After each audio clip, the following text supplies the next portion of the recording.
I'm going to introduce you to one of my clients and friend. His name is Watson. I'm going to introduce us to something that will blow your mind a little bit. Whenever we're talking with homeowners, who gets the issue of, I want to sell my house for top dollar? Everybody. Who gets the objection of, your offer is way too low and I'm not going to accept it, right?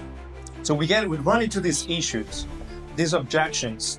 We can't close deals, and maybe you find that 1% or 2% that are truly going to give away their house, but those are the only 1 or 2%. Now the question is, how do you convert the rest? How do you ensure that people that are that do have some sort of pain can actually convert into clients, right?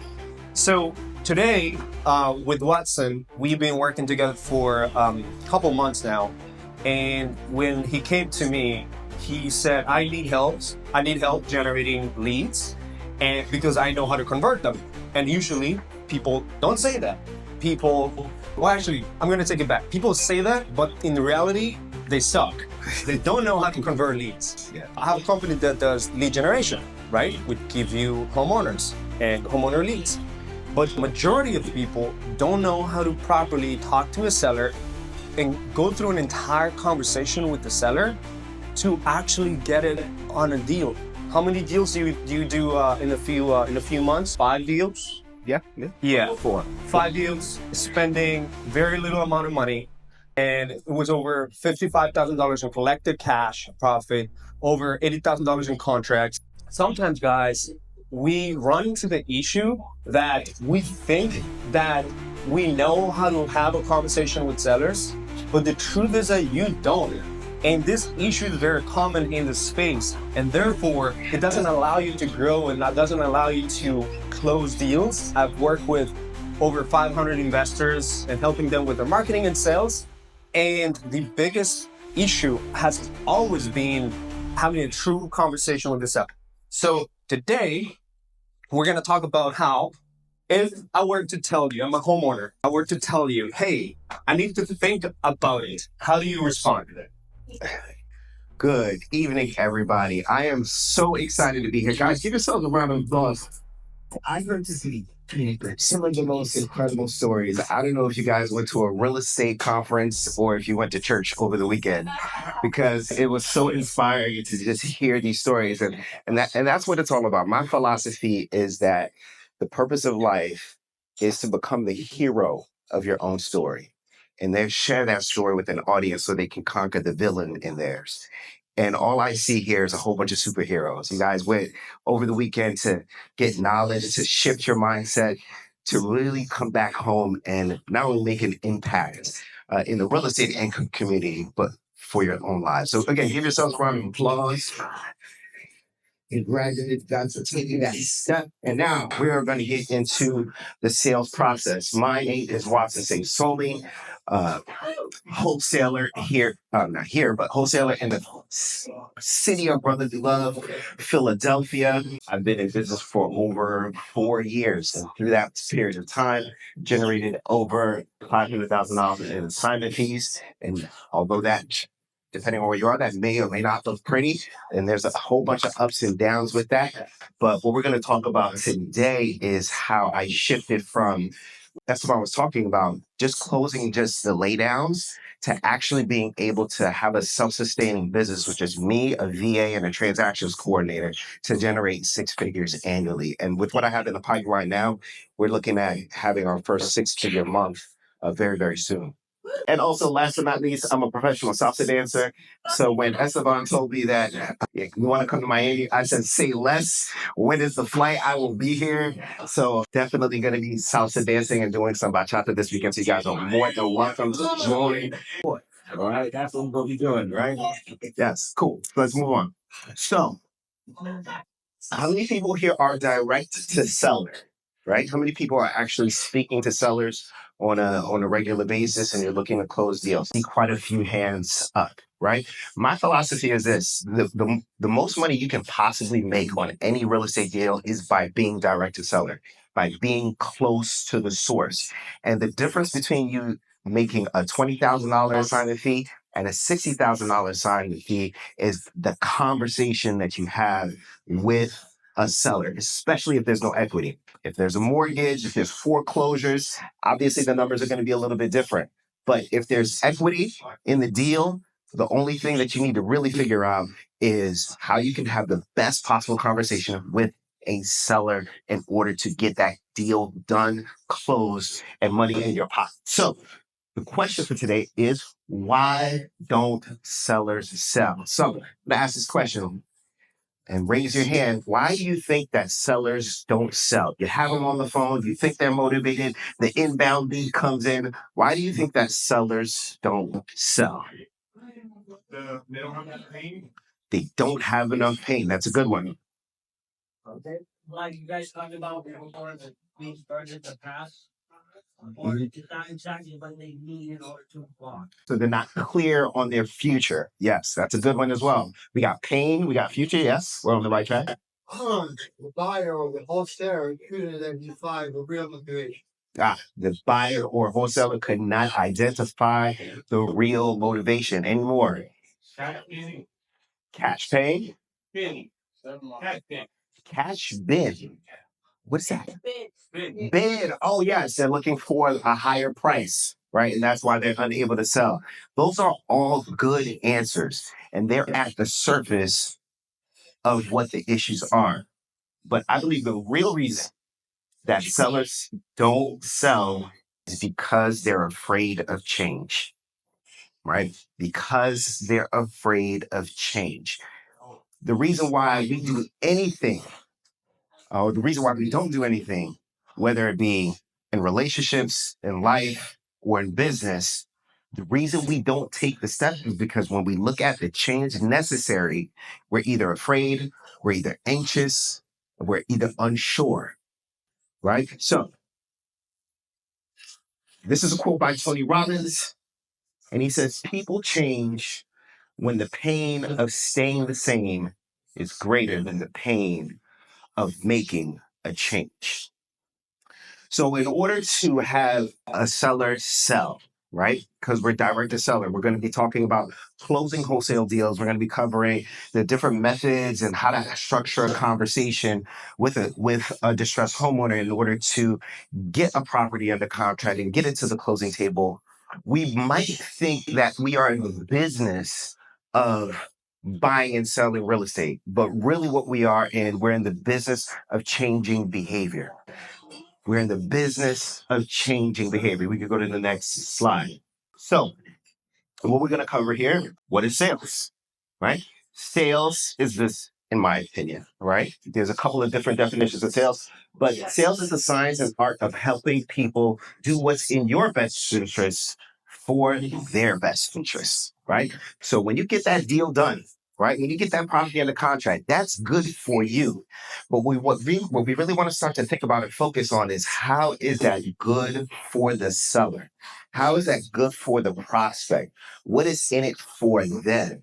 And how can we create a conversation that leads them to do something that is in their best interest? If you get your lead from Hustle Media and they filled out an online form and they're expressing interest in selling your home, they know it's in their best interest, right? Or if you cold call them, you find out that they're in foreclosure before they lose a house and you want to get the deal done and closed, it is in their best interest for them to avoid foreclosure. But how do you do that, right? Next slide. Right? We do that through a sales process. And what we're going to do today, I'm going to give you a high-level overview of the NEPQ sales process, right? That is the neuro-emotional persuasive questioning process, working with the minds to connect with the emotions and being influential through proper questioning. That is my definition of the NEPQ process. And what does it do? And whether you use an NEPQ process or any sales process, I think this is worth noting. You got to use a process. You can't be on the phone winging it, right?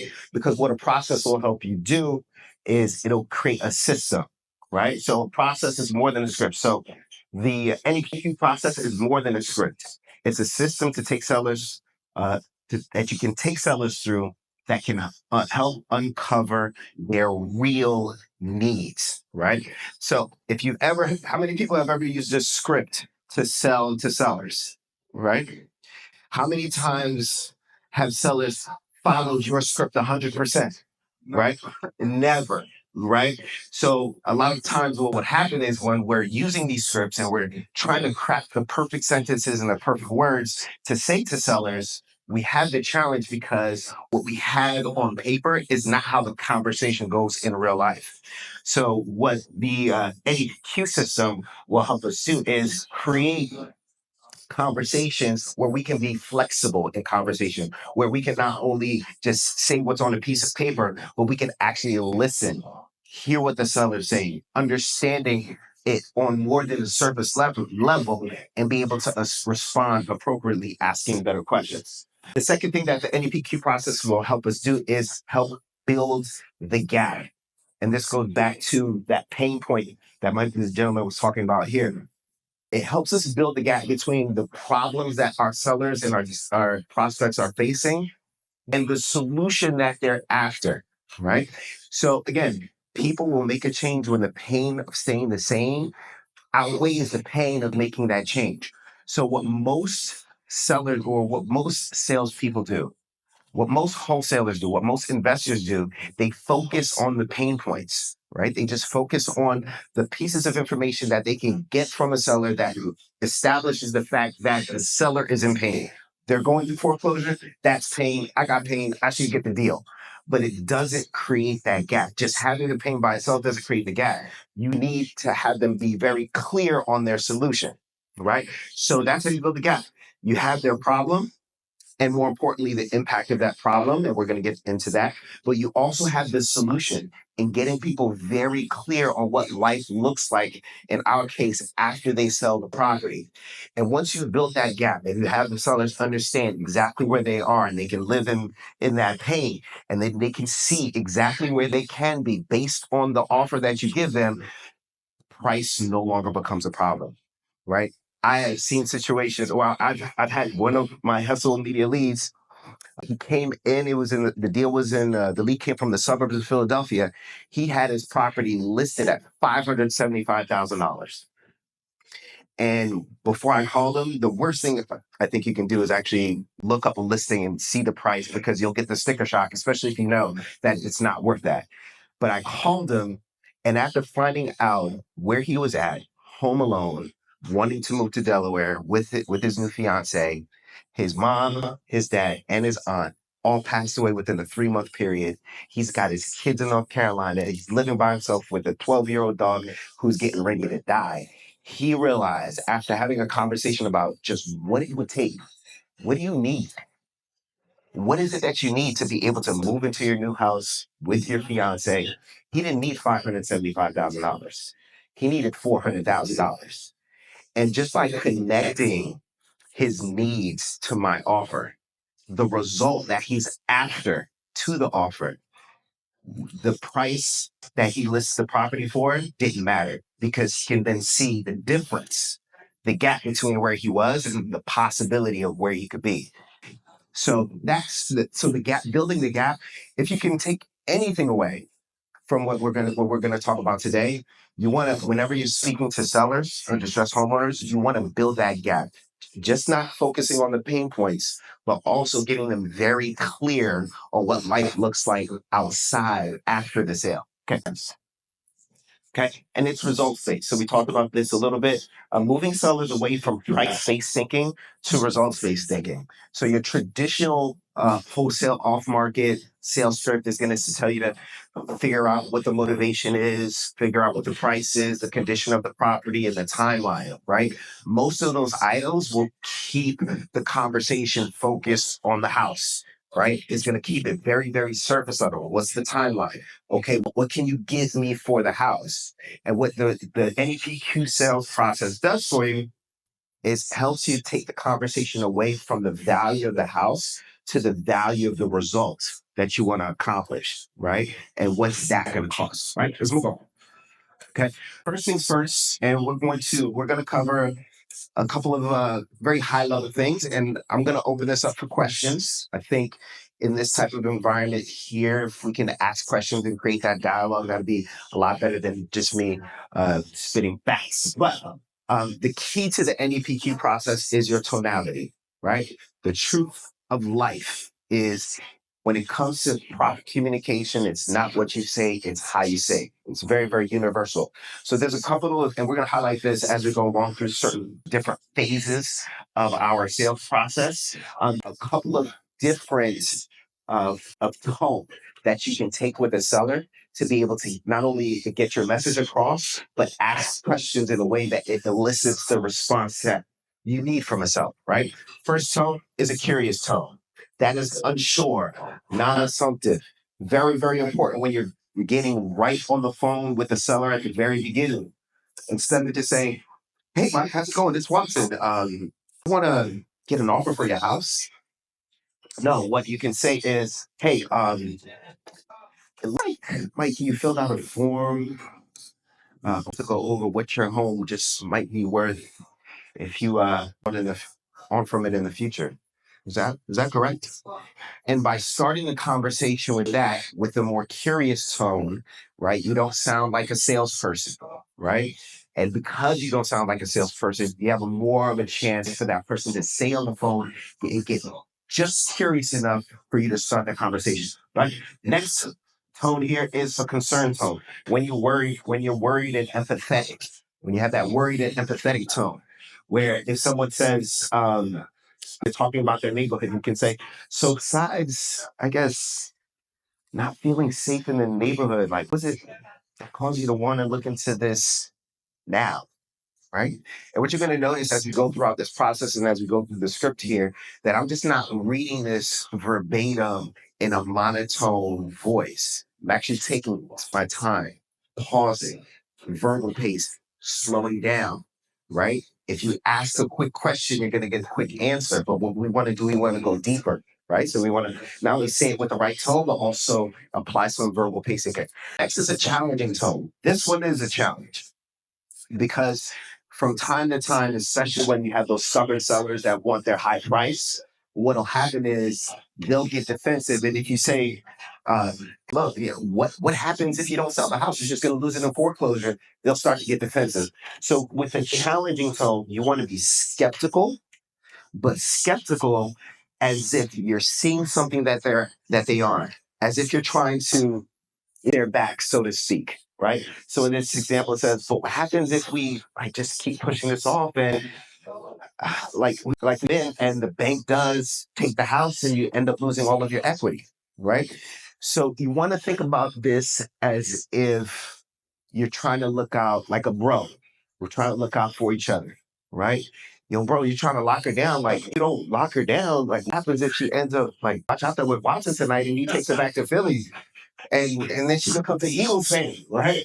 Like challenge him, but it's in his best interest, right? So the challenging tone is challenging because it could come off as condescending, but you want to express it in a way where you're looking out for your prospect. Playful tone, definitely that sarcastic and human tone, especially if you have an irate seller or someone who is like, hey, I'm on the phone. I really don't want to hear it. Just give me an offer. Like the 100th person that called today. You can say, wait, so you mean that you didn't sign up to get like a call today from a whole bunch of knuckleheads? Getting playful with the seller will then disarm them. Um, all of these tones here are really designed to get deeper connection and disarm your seller. So let's move on. That's tonality. That's the fundamentals of the NEPQ process. When you're having a conversation with the seller, even if you're reading through a script, you want to take your time and really slow down and change up your tonality in order to get into a deeper conversation, right? So basic framework, we're going to go through all of these phases and then we're going to go through some Q&A. So the first phase is the connection phase. That's where we lower the resistance and set the stage for the conversation. Following that is the situation phase. That's for you and the prospect to understand what their current situation is and why they're there. And it's in this phase where you get to learn about the archetype of your seller. Are they an investor? Are they a homeowner? Is the property vacant? And that way you can frame the conversation, the rest of the conversation, once you understand the situation. The problem awareness phase, that is finding that pain, right? And more importantly, not just finding what that pain is, but the impact that that pain is having on your prospect.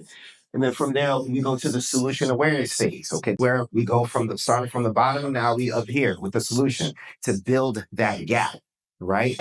What does life look like? Learning what they are looking for to solve the problem. Let them walk you through what it looks like when that problem is solved and it no longer exists. And then the consequence phase, right? That again, that's the challenging phase where obviously when we're dealing with homeowners who are in distress situations, if the house is distressed, chances are the person is in distress and they're not thinking clearly. So you may have to do some reframes here and help them really live in the consequence of not making a decision. And this helps the prospect think about the ramifications of inaction. This step creates urgency. Let's move on.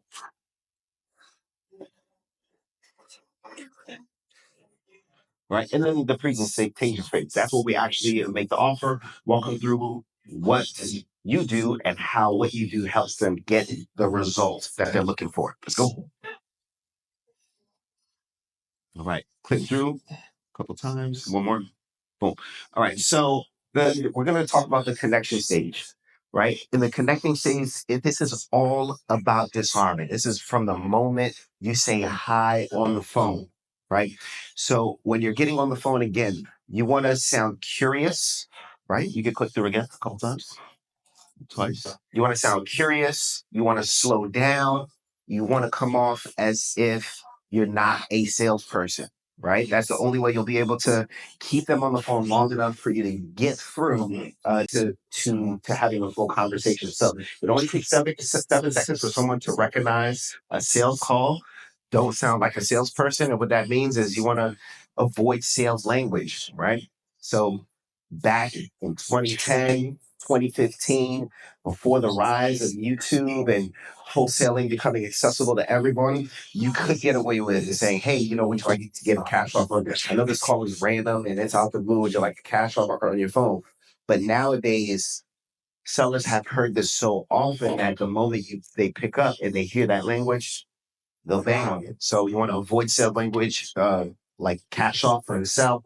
And instead, you want to use neutral language, like move on from your house, possibly, or maybe. So click through again. Okay. This is what it looks like actually on the script here, right? And at the end of today's presentation, collect your emails and I'll send you a copy of the full script, top and bottom, right? So you don't necessarily have to take a screenshot of this whole thing, right? You're welcome. You're welcome. Thank you to Jeremy Miner, John Milan, and NEPQ, right? So what this sounds like is, hey, Esteban, can you hear me? Hey, it's just Watson.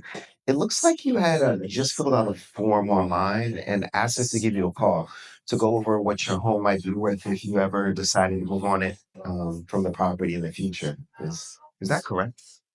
Right? Now, do I sound like a salesman? Right? No. Do I sound like someone who's getting ready to pitch them something? No. What I've done in this instance, I'm not even sure if I should be on the call yet. They're not even sure if they should be talking to me yet. But it's that curiosity that keeps them from hanging up the phone right away and keeps the conversation going. This is a part of the conversation here, the connection phase, that's built on disarming your seller. Okay. I'm just going to cover the top and you guys are going to have the rest of it. But let's go to the next. Okay. This is the situation phase. Okay. This phase is to really understand where they are and what got them there. Right. Now, this is where you really identify the avatar of your seller. And I think most of the time when we get on the phone, we're just looking for the problem, but we're not looking for the person who's having the problem. And really helps you identify who that person is, right? If they are a homeowner, you live in the house and we have to have a conversation about where they're going next, right? If they are a landlord, they have tenants. So most likely they're thinking like an investor, right? So you want to think about, hey, once they sell this property, what are they going to be doing with this money? Okay. An example, if the property is vacant and no one is living there, let's say they inherited the property, that's a different type of archetype of person where their motivation may be different. If they inherit it and they want to sell it, maybe they just want to pay off some debt, or maybe they want to use the money to go to Vegas and take a vacation. So depending on who your archetype is, that'll help lead you and help you frame the rest of the questions that you'll be asking throughout the rest of your sales process. Now, by show of hands, how many people believe that getting the condition of the property is important before making an offer? By show of hands, how many people believe that getting property details is important? Okay, we got half the room here, right? How many people think that it doesn't matter? It doesn't matter. I could care less what the property condition is. Yeah. So the reality is, pain has more value than the property ever will, right? If you get somebody's pain and you have their purpose and you can find a solution, you do not need to know the property condition at all. Anybody who's ever virtually wholesale, you'll ensure that I can call a homeowner, get a property in the contract, and sell it without ever having set foot in the property. And even investors, they'll buy property sight unseen if the price is right. So in some instances, so we're about to talk about details, but we've gotten to the point through my NEPQ process where I could care less about the property condition. If it comes up, it's just nice to know. But what more important than anything else than the property condition is really the result that the seller is after, right? Okay. Okay. So for example, in the situation phase, go back. Right. So if you're dealing with a homeowner, right, you'll ask, hey, do you already have a place lined up if we buy the property, or where are you headed to next? Right. Because unless a seller is clear on where they're headed to next, you're not getting that deal under contract. Because the last thing a seller is going to do is be homeless. Right. Got to think about that. Right. Even if they ask you for 100,000, you say, okay, I'll give you 100,000. They'll say, okay, let me think about it. Why? Because they have to figure out where they're going. So what you want to do, what's in your best interest to do is be the reason or be that person, that sounding board for them that allows them to figure that out, help them figure that out, right? So we had one deal in Philly where to the appointment, spent a couple hours as a property.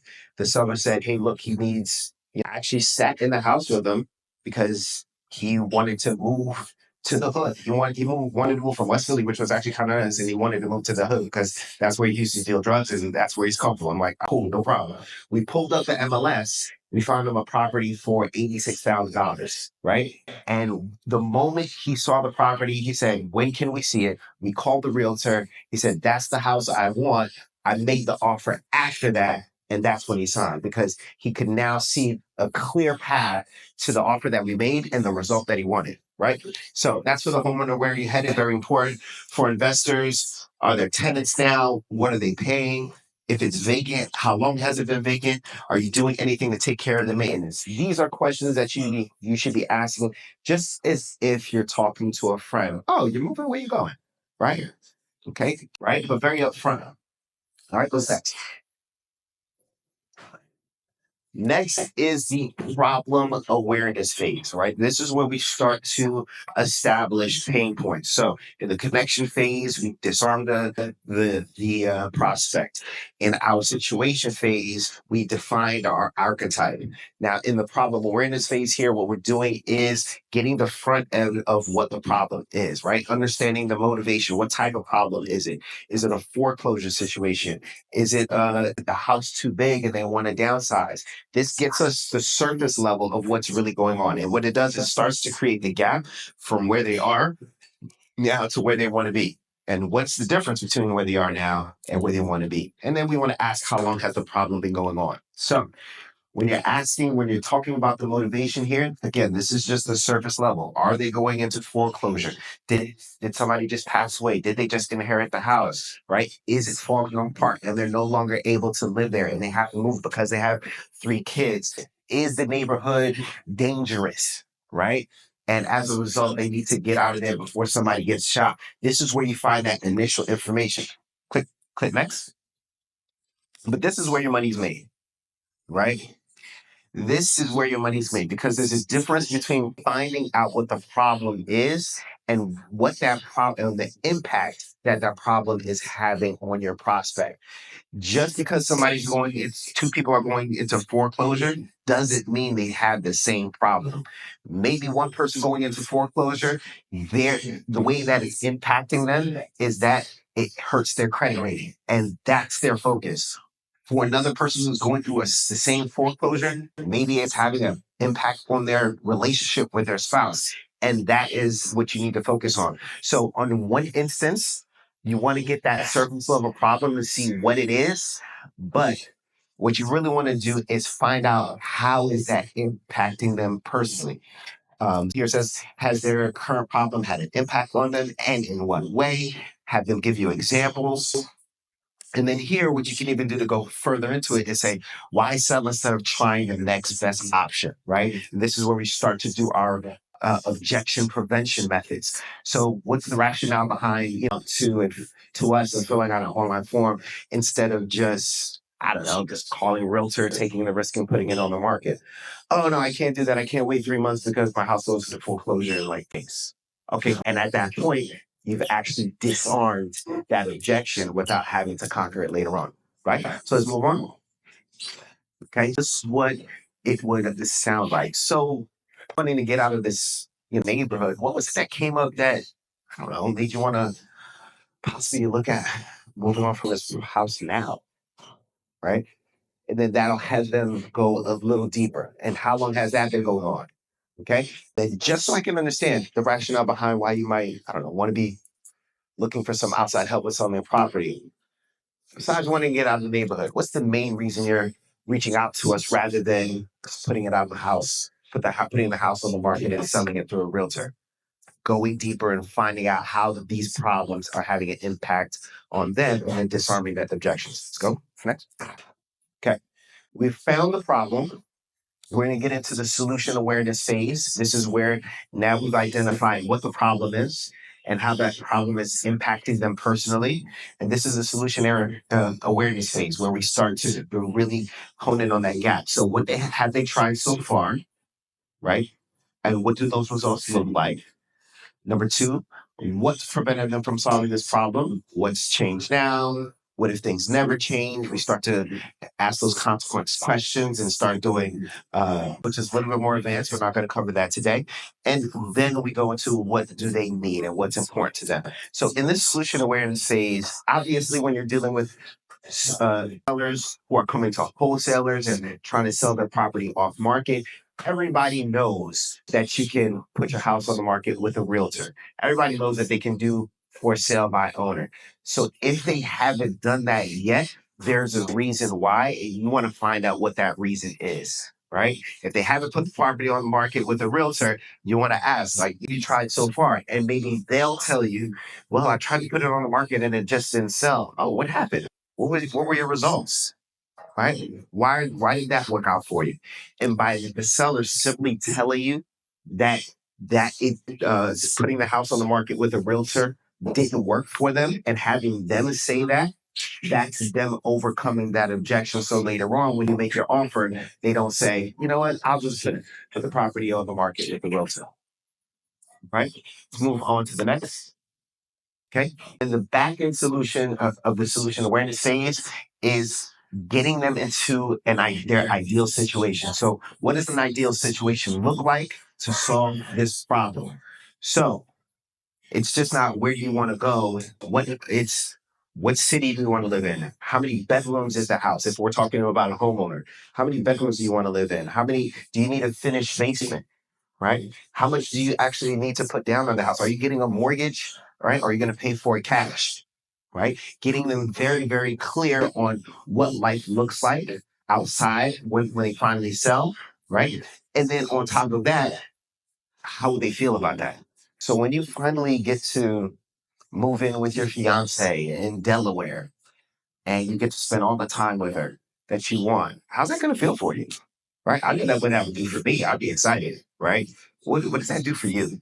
And then having them what's called future pace themselves, right? So you want them to live in their problems and future pace themselves to talk about the reality of the results that they're going to get. And again, this is having our seller and our prospect actually illustrate this and talk about this themselves, so it doesn't sound like we're telling them the reasons why they should move in with their fiance. They're telling us those reasons, which is going to be more impactful and more powerful, right?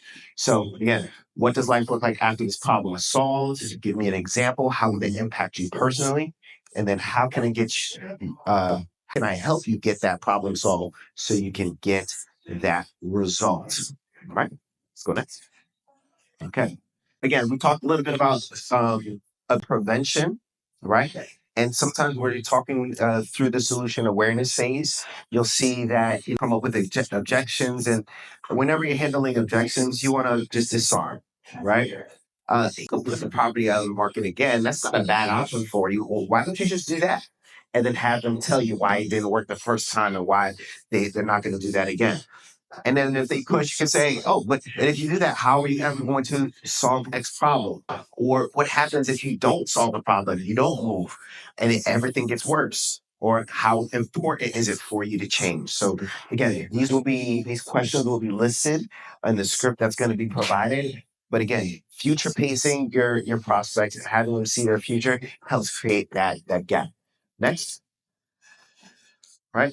So, what does this sound like? So, and I guess I should ask, just maybe to save us some time, before speaking to me, what have you tried so far so that you can stop with this house that's falling apart, trying to move in and get closer to your family? And if it's nothing, they'll say, yeah, it's nothing. Then you can ask, what prevented you from taking care of this in the past? And then getting them really, really clear on that. And again, these questions will be available to you afterwards, right? Let's move on. Okay, and then in the second half of the solution awareness phase, you get them to talk about life after sale. So, okay, that you're able to sell the home, you're no longer dealing with dangerous neighborhood, and you're finally able to move in and get closer to your family. And much different is that from where you're at right now? Okay, and from here, we're going to get into the part of the presentation part of it, where we go over needs, anchors, and consequences. And this is where we really, after finding out what their pain point is and where they want to go and the result that they're after, we can ask this question here. This is one of my favorite questions. What is it that you need in your pocket when it's all said and done so that you can start dealing with this foreclosure situation, right?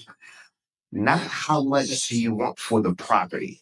And that is the difference, framing the question in a way where you're asking, hey, how much money do you need to solve your problem, as opposed to how much do you think the property's worth?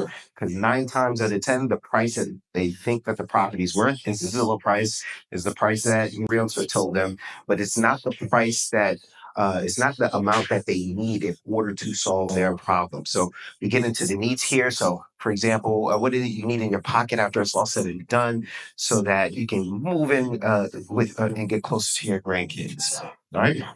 Next. Okay. Then we get into the consequence phase, right? This is the challenging phase. This creates the urgency, right? You've outlined the problem, you've outlined the solution. Now outline the prospect of what happens if they don't solve the problem. And this is where the challenging tone gets challenging. You just don't want to say, hey, if you don't take my offer, you're gonna be homeless. Like that, no, you're not gonna say that. But what you are gonna do is help them see the fact that if they don't take action based on what they said that their problems are, what the result that they're after, that they're not going to be able to accomplish their goals. Right? That's right. So in the consequence phase, so that I understand the big picture, what will happen if you don't move and you lost your parents last year and you just stay here and you don't spend any time with your fiance and she passes away and you never get to spend a quality time with her like you thought you would, right? And getting them to live in what would happen if they don't take action, right? Next, right? And then from here, after going through the consequence phase, you stress test it. So you've talked about all of their problems, you've gone over all of their solutions, and you say, okay, let's say I can you anchor, you ask their needs. You say, okay, I can get you the money that you said you needed so that you can move out of this house, move to Delaware, and get closer to your fiance. What would be your biggest concern at that point? And one of two things is going to happen. They're either going to tell you what their concern is, right? And that'll be an objection that you can handle right then and there. Or best case scenario, if you do the run through the process, they'll say nothing, right? If you've already addressed all their pain points and you've already talked about all of their solutions, they'll say, at that point you can say, okay, what do you want the next step to be then? And if they say, well, maybe, what's your offer? Like, talk about a contract. And then from there you say, from here, what I can do if you feel like it would help, I can send it up to my finance department and see if this is something that you would qualify for, etc. Right? But this is where you want to get. You want to get to the point where you have such a thorough conversation with the seller. You can ask, if we're able to solve your problem and get you to the solution, what else is there? And you want to get them to the point where they say nothing. Anytime I hear a seller say, no, that's it. Then it's just time for them to sign on the dotted line to get the deal in a contract. Next, right? And then presenting the offer. Essentially, all you're doing is repeating back the problem they said that they're dealing with and how you're going to help them, reminding them that we've helped people in their exact situation, and then repeat the exact outcome they're looking for so they can picture it. So, on to the next. I agree. It looks like we're able to help you with this. Looks like the best way we're going to be able to help you move in with your grandkids and get you back to North Carolina through our cash program.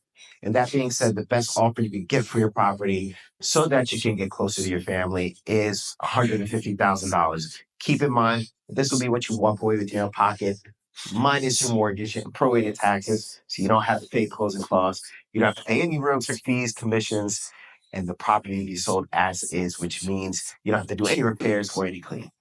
So the last question is, do you think that could be the answer for you? And I would actually rephrase that question and say, do you feel that that could be the answer for you? And then you just sit there and wait. You cross your fingers, right? And if you've done the process right and you've actually addressed all of their concerns, they'll say yes. And if they say, think about it or they have an objection, you have the opportunity to address it there. But again, when it comes to objection handling, that is like what wants to conquer and they want to overcome objections. They want to get good at that. But especially with the quality of these that Esteban has been bringing me, I find that when I go through this process here, I cross my fingers and I'm like, okay, here's objection, and sellers are just ready to go, simply because we've had a thorough conversation about what their needs are, what their pain point is, and we created that gap. And my offer is not connected to the value of the property, but it's connected to the value of the result that they're looking for from selling the property. Let's move on. Right. So last but not least, these are just some simple frameworks and concepts. These are things that you want to do throughout your sales process. You want to listen, right? The number one mistake that salespeople make is that they focus more on the product and service. And I was just going to say that they focus more on their script than the needs of the prospect. You have that servant mindset. You want to try to help. I heard that quite a few times. You guys were at your conference over the weekend. You want to have that servant's attitude, right? Tony Robbins says that he says secret to living is giving, right? And what I say is that the secret to earning is serving. The more that you can serve, the more that you'll be able to earn. So you want to try to help. And you want to use neutral language. Instead of saying cash offer or investment opportunities, try saying options. And you'll be able to read through all of that as you go through the script when you have access to it. What you don't want to do, you don't want to speak from a low status. You want to stop thanking people for their time or begging people to listen to you. You are there to help them. And if you can't, let them know. And then sell them to the wrong people. Understand when your product can't help someone and give them feedback on what will. Sometimes it's not a deal for you, but you still have the opportunity to help, whether that means making a referral to an agent if you want to do that. And last but not least, sounding like a salesperson, right? You want to avoid phrases like, would that provide value to you, or I'm just following up with you. Again, the NEPQ process has a place where you can ask better questions to keep you out of that salesperson box.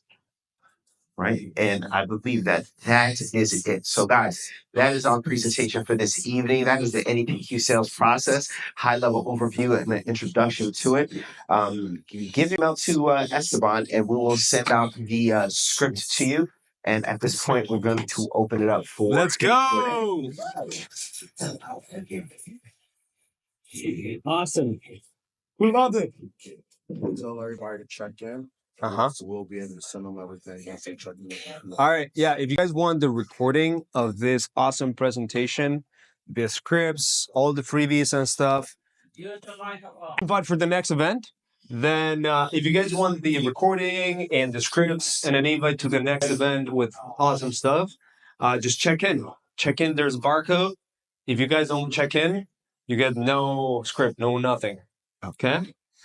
Go for it. And also at the end of the script, there's going to be a link to join the school community where my coach, John Milan, who is the director of the wholesale real estate program, he runs the NEPQ, the wholesale real estate division of NEPQ. There's a link to the school community there. He does weekly coaching calls so that you can not only master what the script is saying, but how to deliver it in a way that gets the sellers the result that they're looking for so you can close more deals. So, you guys want to get good in sales? This thing right here, a framework itself, your script. And actually, I'll give you guys another tip. Use the recording of this presentation, transcribe it, use this script and whatever you guys are learning, plug it into ChatGPT. Whatever script you guys use right now, you don't have to throw in the garbage, but now with ChatGPT, you're going to be able to now create a script that works for you guys and your person, guys do it every single day. So I think that would be huge for you guys to apply that. I saw a bunch of people taking down notes, so you're taking a lot of notes. So who loves it? Just, now, if you guys learned a lot, who loved it? There you go. Love that. For me, I became obsessed with sales because I wanted to learn how to close deals. I wanted to literally make a lot of money. And I wanted for my business to actually be successful. And I think sales is a skill set that is one of the most learnable skill set that I can have. Marketing is the other skill set. I also became really good at marketing, but sales is a skill set that is very learnable. And if you're able to apply for your industry, and right now we're talking with direct to seller, you guys are going to crush it. There's no other way. Once you master the art of sales, the only thing that you need is leads, right? You need an opportunity to talk with more sellers, more homeowners. So, all right, guys, please give a round of applause, a big round of applause to Watson. Thank you. And Israel. And to myself. That's the vibe. That's the vibe. All right. What want to do? Go dance? Anybody got questions? No, we got talk about. Let's do questions. Generate hits. How do what? Yeah, you're the guy that generates hits. Yes. I generate leads. We actually do lead generation for investors and wholesalers. We have a company called Hustle Media. It's been running for 5 years. As a matter of fact, the reason why I was able to invest with Pace on a big investment like long ago in Charlotte was because that company made me a lot of money by doing sales. And we offer per lead as well. It's called GetSellers.io. So it's a brand that is actually growing really fast. So if you guys want to get leads from Google or from Facebook or Instagram ads, you guys can go to GetSellers.io or our social media, and you guys can buy per lead, PPC leads, Google ads leads, and Facebook ads leads, Instagram ads leads. So thank you for that shout out. What's the average cost per lead? That depends on the market, but it would be about $150 to $500 cost per lead. Yeah, but they're like exclusive, quality, Google search bar leads, or hand or go on Google and they fill out a form and they tell you, hey, I need to sell my house. These are exact same leads that the person from Delaware, Yeah. that didn't know It's a Facebook lead. And actually, about 9 minutes ago, I got a new lead from Pestle Media. Now he got an appointment. Yeah, actually an appointment, a new lead that came with an appointment. So I'm very grateful. I just want to say that I'm very grateful for the partnership. I was essentially a lead for Esteban because I was like, I need to get leads in my business because I was working with the NEPQ process with John Milan. So I was improving my sales ability. However, the constraint in my business was that I didn't have leads. So I sat on my couch on a Saturday and I went through all the media agencies, and for whatever the reason, I filled out a form and I became a lead and I converted. Right? And look at where we are right now. So it works and it continues to work. I didn't necessarily use an NEPQ process, but I did use a sales method and framework, and I closed them and became a client. Yes. What's up? All right, so can we get your contact info and also what email do you guys use to make sure it's not a junk spam? Sure. I'll give you the email, number, Instagram, LinkedIn, fax, everything. How about Huh? Yes, go for it. how soon can I master dance bachata? Ah, How soon? The question. Repeat the question. So you're right. So he asked, how long is it going to take to master bachata? Well, I've been dancing bachata for 15 years, right? And I still feel like a student, right? But I would say 1 year, 3 shots of tequila, you're a master. You got it. You got it. Question. I just want to know if you know by chance, because I don't know Jeremy Minor yet. I haven't looked into that. But did he this mention what inspired him? Is it a background in psychology? What their book or process he followed? Yeah, all you have to do is look him up on Instagram, and you'll see all of his ads in the story.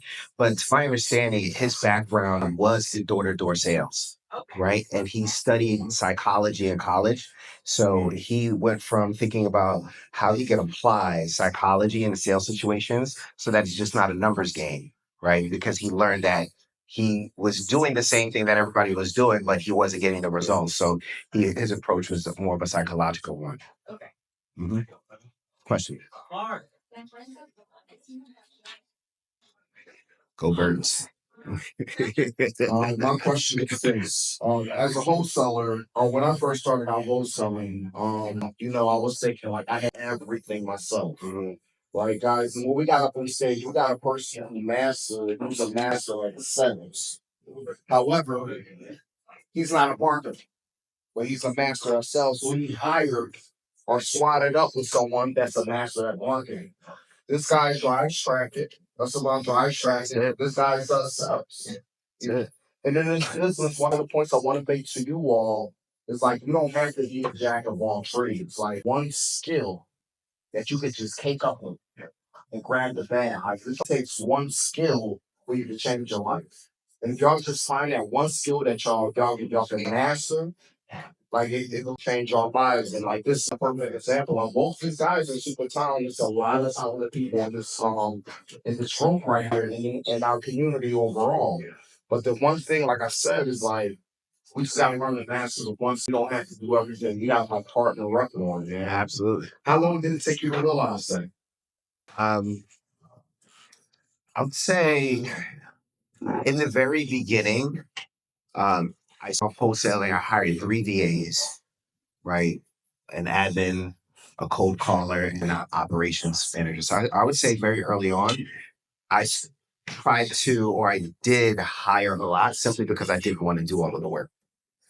So I think fundamentally, right, it's important for us to make sure that we are leveraging our strengths and delegating our weaknesses as fast as possible and as responsible as possible as well, right? You don't want to hire too far ahead. But to your point, it's really just a matter of like mastering one skill at a time. And I think that skill for me, and better for everybody, is that the skill of negotiating in sales.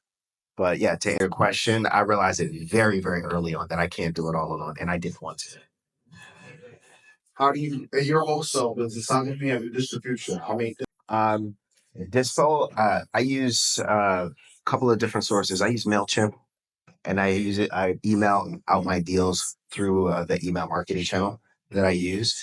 And I also leverage different companies. I don't know if you guys have a New Western here, but different, yeah. Places have a great reputation. Some places have a terrible reputation.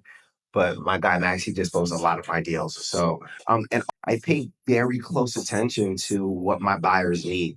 So whenever we had a practice in my business where my VA would get emails and phone numbers from buyers and book a call with me with that buyer so that I can have a conversation with them, get their buying criteria.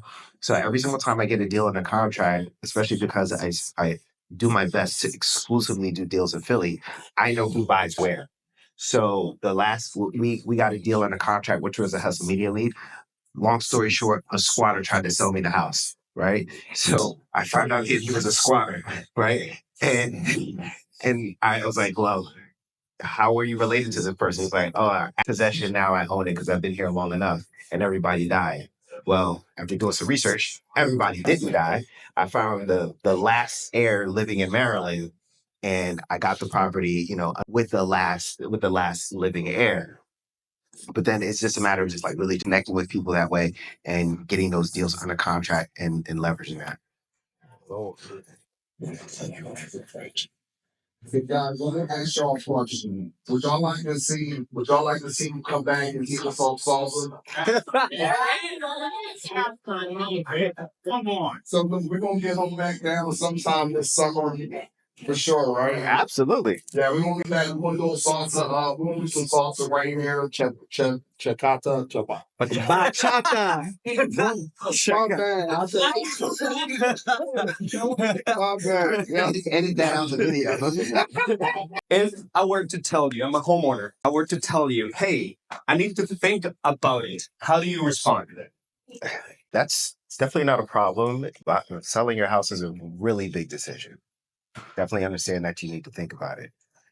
Now, when do you think that you'll be available within the next day or two, just to make sure that I'm available to be able to respond and have a conversation once you're done thinking about it?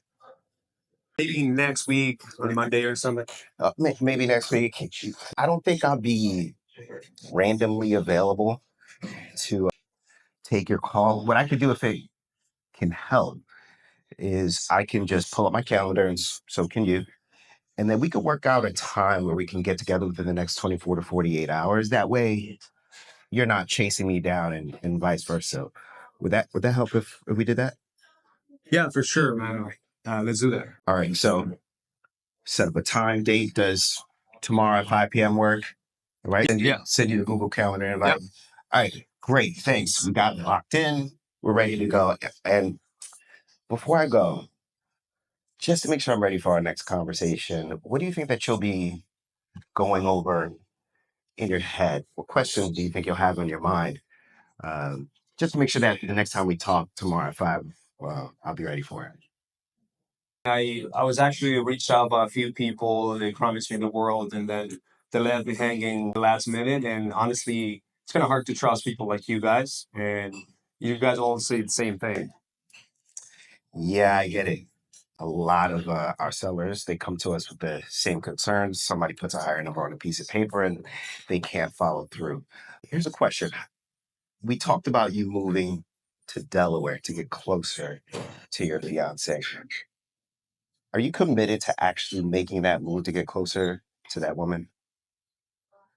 Yeah, man, I love her. And why is that? Why is that? Well, I'm kind of sick and tired of, first of all, being so long distance. Long distance. And not being able to be close. So price aside, right?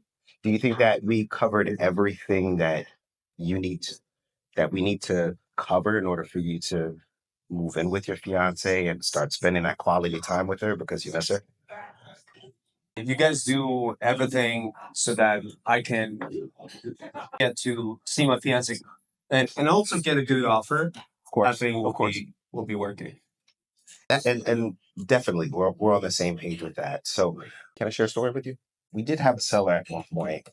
His name was Gerald, and he wanted to sell his home, but he was in a very similar situation where he was getting a whole bunch of calls, and he was going through foreclosure. and he wanted to make a move, but he didn't know who to trust.